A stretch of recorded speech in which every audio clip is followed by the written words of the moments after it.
Prince Harry's favourability among Britons has declined since his marriage with Meghan Markle, a new Ipsos survey has shown. Prince Harry's favourability rating dropped 35 percentage points according to a comparison between an Ipsos study completed in March 2022 and a similar analysis carried out just before he tied the knot with Meghan in May 2018. According to the latest survey, only 3 in 10 people are favourable towards the Duke of Sussex. On the other hand, 43% said to have an unfavourable opinion of him. The analysis was conducted between March 24 and 25 on 2,055 Britons aged between 16 to 75. The Duchess of Sussex has also seen a substantial loss in the favourability rate over the past years. Almost a quarter of the responses analysed, 24%, are favourable towards Meghan, Duchess of Sussex. Half of those polled said to have an unfavourable opinion of the Duchess of Sussex. This means her favourability rate dropped by 16% when these results are compared with the 2018 data, gathered from an Ipsos Global Advisor poll of 1,000 Britons aged between 16 and 64.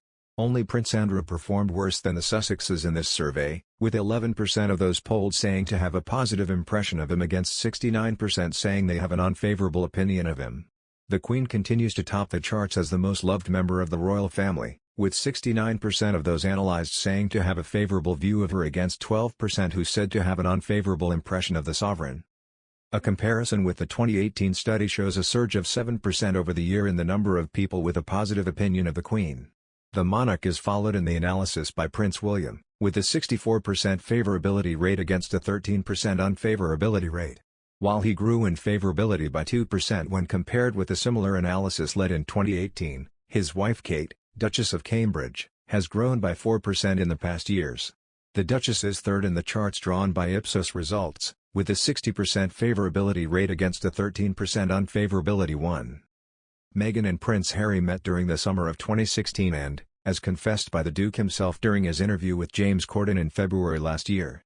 Speaking to the British comedian during a special episode of his Late Late Show, Harry said he and Meghan immediately hit it off and their relationship went from 0 to 60 within just weeks.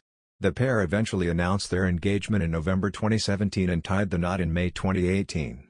But, even before becoming a duchess, Meghan started performing a few royal duties, taking part in visits and engagements with Prince Harry as a clear sign she wanted to hit the ground running with her work.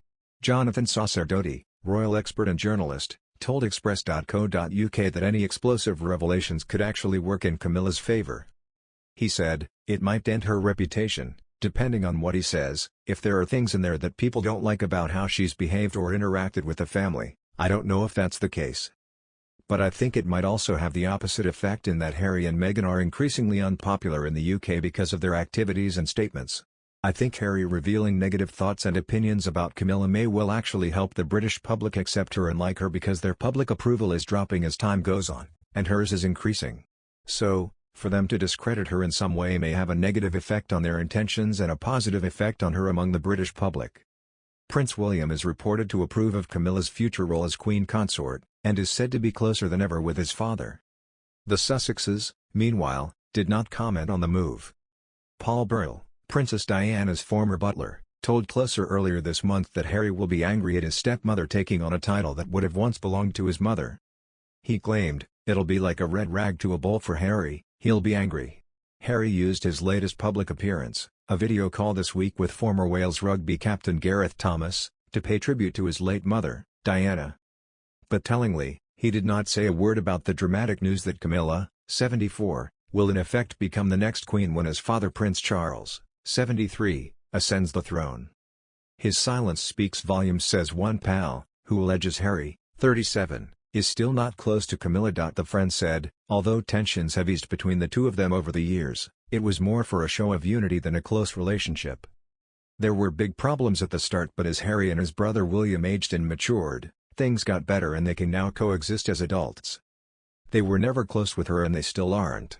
Diana famously referred to Camilla in her 1995 interview for the BBC's Panorama when she said there were